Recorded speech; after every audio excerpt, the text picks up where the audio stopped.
The officers thought it was just another routine arrest. A black woman, alone, in the wrong place at the wrong time. At least, that's how they saw it.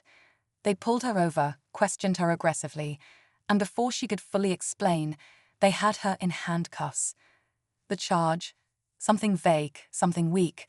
One of those excuses used when the real reason had nothing to do with the law. She knew exactly what was happening, but she stayed calm. She had seen this play out before.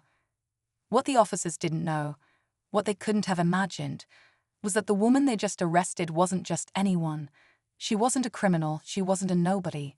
She was a judge. And soon these same officers would find themselves standing in front of her, no longer in control of the situation. When they walked into the courtroom days later, dressed in their uniforms, ready to testify, their confidence was unshaken. But then she entered. The moment they saw her take the bench, their faces changed. Shock, panic, regret. They had arrested her, disrespected her, and now she held their future in her hands. Would she seek revenge? Would she let them off easy? Or would she simply let justice do what it does best? What happened next? No one saw coming. The courtroom was silent. The officers shifted uncomfortably, their eyes darting between each other, unsure of what to do. They had walked in expecting just another case, another day on the job. But now, standing before the very woman they had arrested, their confidence was cracking. The judge remained calm, her expression unreadable.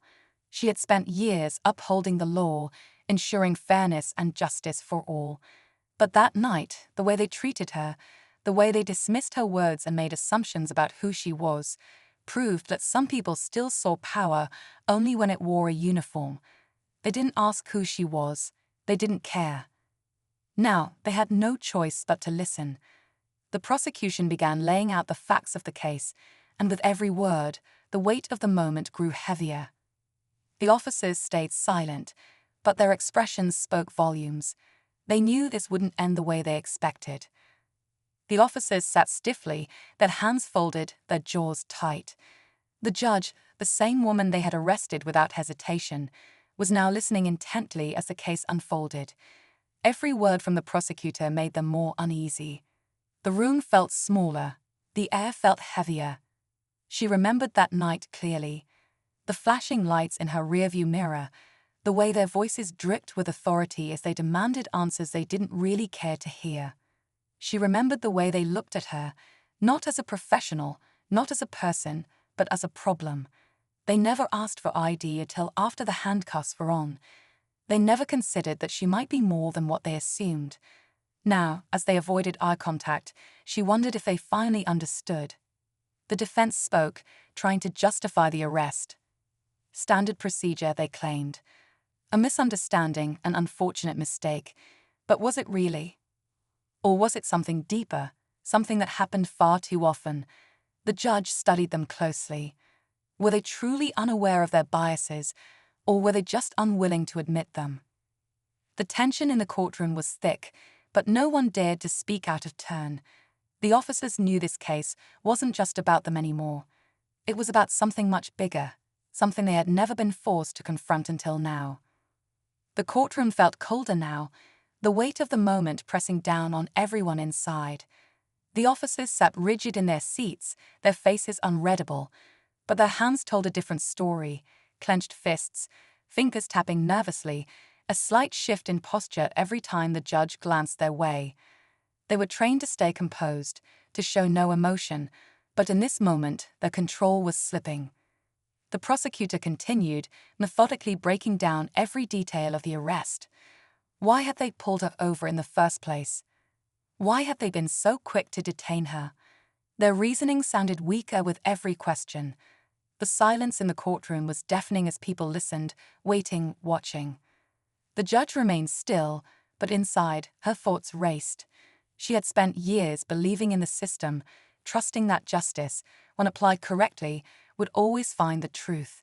But now she was at the center of something more complicated, something personal. Could she truly remain impartial? Or was this a test of the very principles she had sworn to uphold? The defense fumbled, struggling to control the narrative. One of the officers finally spoke, his voice steady but his words careful. He explained their actions, justifying them the way they had been trained to. But the judge saw through it. She had heard these explanations before. Standard procedure, officer safety, reasonable suspicion. The same phrases used time and time again, the same words that turned minor encounters into life-altering moments for people who looked like her. The room held its breath as the judge finally leaned forward. The moment everyone had been waiting for was near. But what would she do? What would she say? The officers had expected power that night on the street. Now she had it here. The question was, how would she use it? The tension in the room thickened as the judge exhaled slowly, tapping her fingers against the bench. The officers held their breath, waiting. But before she could speak, the prosecutor shifted, clearing his throat.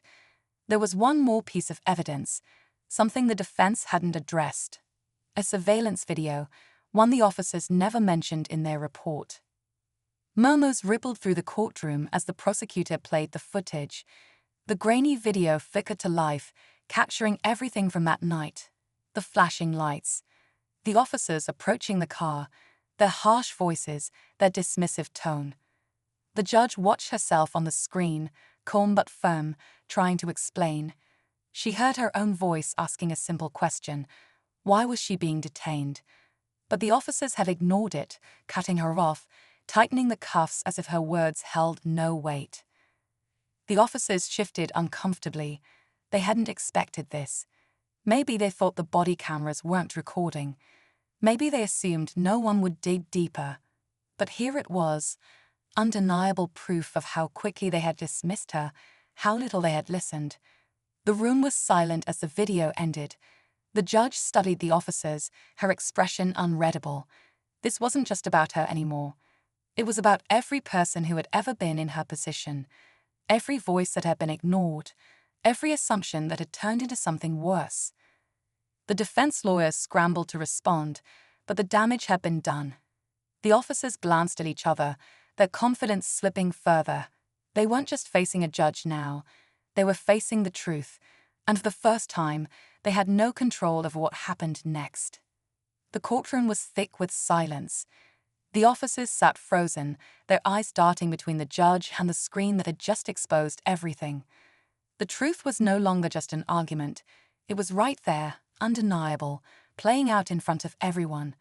The judge let the weight of the moment settle before finally speaking. She looked at the officers, her voice steady but firm. She recounted that night, not just what happened, but how it felt. How quickly they had dismissed her. How little they had listened. How they assumed authority meant never being questioned. She didn't raise her voice, but every word landed like a hammer. The officers, so used to being in control, suddenly had none. Then came the ruling. Based on the evidence, their actions had violated protocol. They had no legal grounds for the arrest. The judge's decision was clear, charges dismissed. But that wasn't the twist. The real shock came next. Because this wasn't just about clearing her own name. The judge wasn't interested in revenge. She was interested in change. Instead of simply letting them walk away, she ordered something unexpected: mandatory training, direct oversight, and a formal review of their records. Their actions wouldn't just disappear. They would be examined, questioned, held to the same standard they had so often imposed on others. The officers looked stunned. They had expected the worst, but they hadn't expected this. They had expected punishment, but instead, they got accountability. And that, more than anything, forced them to face the reality of their actions. As the courtroom emptied, the judge sat back, watching them leave. Maybe they had learned something. Maybe they hadn't. But one thing was certain: next time, they would think twice before assuming power meant never being questioned. As the officers walked out of the courtroom, their steps were slower, their expressions unreadable. Maybe they would change. Maybe they wouldn't. But the judge knew one thing: this moment would stay with them. It had to. She gathered her papers, pausing for a moment to take it all in. This case had never been about power or payback. It was about something deeper: fairness, accountability, and the need for real change. She had faced the same system she had sworn to uphold, and instead of letting anger guide her, she chose justice. Not just for herself, but for everyone who had ever been silenced. As she stepped out of the courtroom, the weight of what had happened lifted slightly. There was still work to do, still a long road ahead. But today, she had made a difference. And sometimes, that was enough to start something bigger.